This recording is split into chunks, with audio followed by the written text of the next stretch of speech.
Regardons ensemble la progression d'une onde dans un milieu à 2 dimensions, défini par le plan de ma feuille, et travaillons notamment avec une onde plane. À l'instant T1, l'onde plane occupe cette position, représentée par le front d'onde qui est ici en rouge, soit V, la vitesse de propagation de mon onde dans le milieu. Le principe de Huygens nous permet de prévoir la manière dont une onde se comporte lorsqu'elle se propage dans un milieu. Rappelons ce principe, tout point d'une surface atteinte par une onde se comporte comme une source d'ondelettes circulaires qui auront pour fréquence la fréquence de l'onde atteint l'onde en le point. Définissons un obstacle parfaitement plan dans le milieu de propagation de l'onde. Ce milieu, cette interface sépare les deux milieux différents. Nous allons rester dans un premier temps uniquement dans ce milieu-ci. Celui-ci, de ce côté-ci de l'interface, ce sera un autre milieu qui fera l'objet d'une autre vidéo pour étudier la propagation dans cet autre milieu. L'onde se propage toujours en ligne droite. Cette direction de propagation, nous pouvons la retrouver en dessinant la perpendiculaire au front d'onde. En effet, l'application du principe de Huygens permet de trouver cette direction de propagation. Identifions quelques points particuliers sur ce front d'onde et appliquons le principe de Huygens. Entre ce point et celui-ci, nous avons une distance qui permet de définir l'intensité du déplacement de l'onde qui passe de ce point à celui-ci. L'onde qui arrive en B va permettre à B de se comporter comme une source d'onde circulaire et B va donc devenir une source qui va générer une ondelette qui se propage. Pendant le laps de temps nécessaire pour que l'onde qui est ici passe là, B a généré une ondelette circulaire dont le rayon correspond à ceci. Je peux donc dessiner une ondelette circulaire dont le centre est B. Même chose pour l'onde qui est en C. Pendant le laps de temps nécessaire à l'onde pour passer de cette position à celle-ci, C a généré une ondelette circulaire dont le rayon correspond à cet écart. Je peux donc dessiner mon ondelette circulaire. Je pourrais appliquer ce principe de Huygens à d'autres points de la surface et bien sûr à celui-ci. C'est évident. Nous reconstituons, en prenant l'enveloppe des ondelettes circulaires, le front d'onde de l'onde qui se déplace dans le milieu. Donc voici la position du front d'onde à un instant T2, T2 bien sûr étant ultérieur à T1. Nommons A le point de cette surface, nommons A' le point du front d'onde qui a atteint l'obstacle. Ce point sera appelé point d'incidence. Si nous allons rechercher l'ondelette générée par B, qui est celle-ci,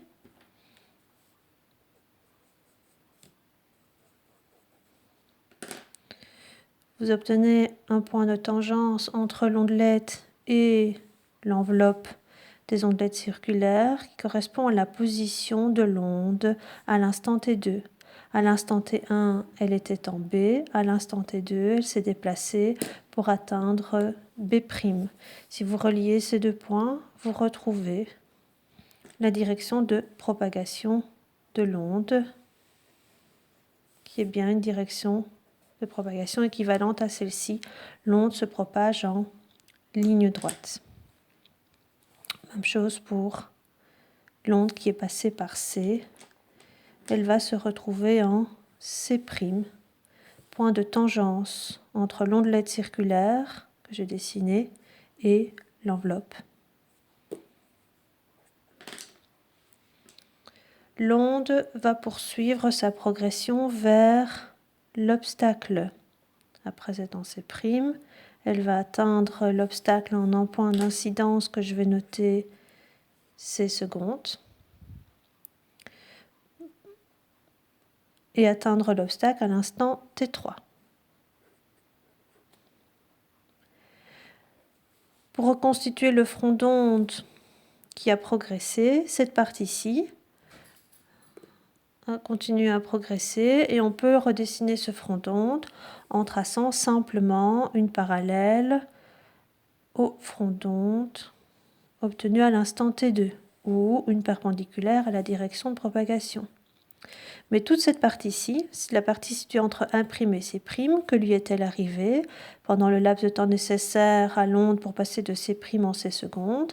Elle a continué sa progression vers l'obstacle et doucement, elle a été renvoyée dans le milieu. Ce qui m'intéresse, c'est de retrouver la position de ce front d'onde après réflexion. Où est-il? Comme ceci, comme ceci, comme ceci. Comment le trouver?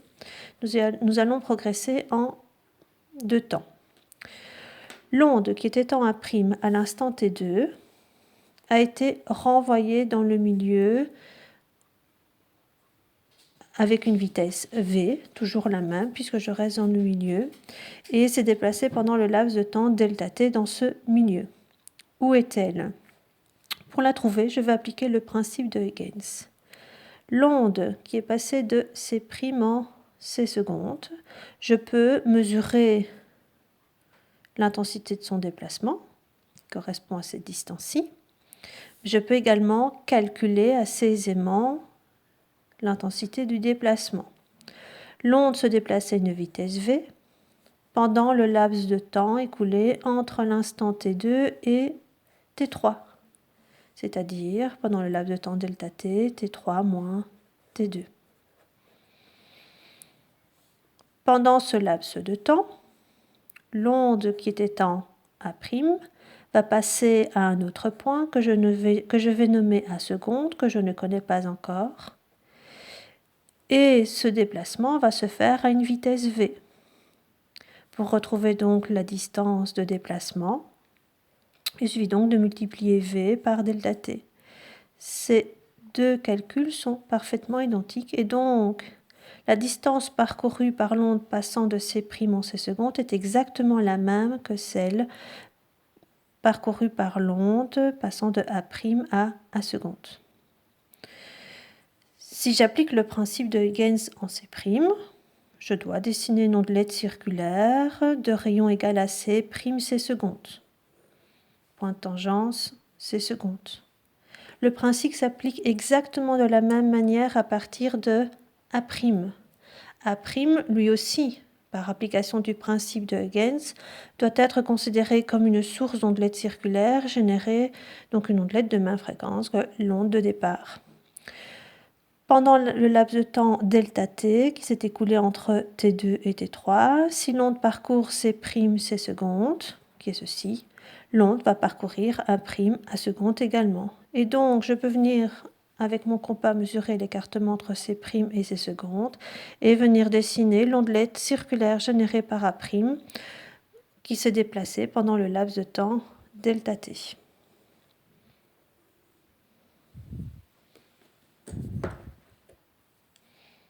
Donc, la voici. A secondes va donc se trouver quelque part sur cette ondelette circulaire. Pour le préciser, je vais encore appliquer le principe de Huygens à d'autres ondes. L'onde qui passe par B' va progresser pour atteindre l'obstacle et puis ensuite être renvoyée. Regardons la distance parcourue par l'onde passant par B' pendant le laps de temps ΔT.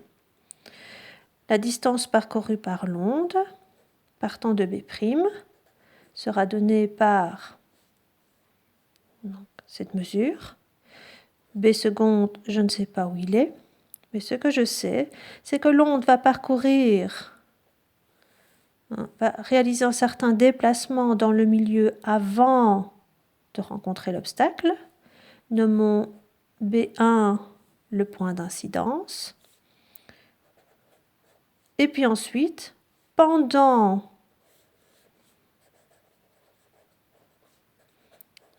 le laps de temps delta t, elle va encore se propager, mais dans une autre direction et toujours dans le milieu, sur une certaine distance de B1 à B seconde. Ces deux distances, que donneront-elles? Elles donneront A' A seconde, mais également C' C seconde. Donc au total, elle va se déplacer sur une distance équivalente à celle de C' C seconde. C' C seconde, je le connais. B' B1, je le connais. Comment trouver B1 B seconde? Eh bien, reportons B' B1 sur C' C seconde. Le voici. B' B1. À quoi correspond B1 B seconde? B seconde que je ne connais pas. Eh bien, cela correspond à cette distance. Je peux donc venir relever cette distance avec mon compas. À quoi va-t-elle me servir cette distance? Eh bien, à trouver l'ondelette circulaire générée par B1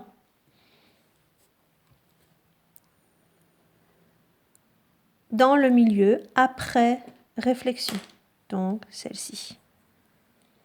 Je pourrais procéder ainsi pour d'autres points de ma surface, trouver d'autres ondelettes circulaires qui seront de rayons de plus en plus petits au fur et à mesure que mon point d'incidence est proche de ces secondes, ou bien des ondelettes de rayons compris entre celui tracé à partir de A' ou tracé à partir de B1 pour les points situés entre A' et A seconde.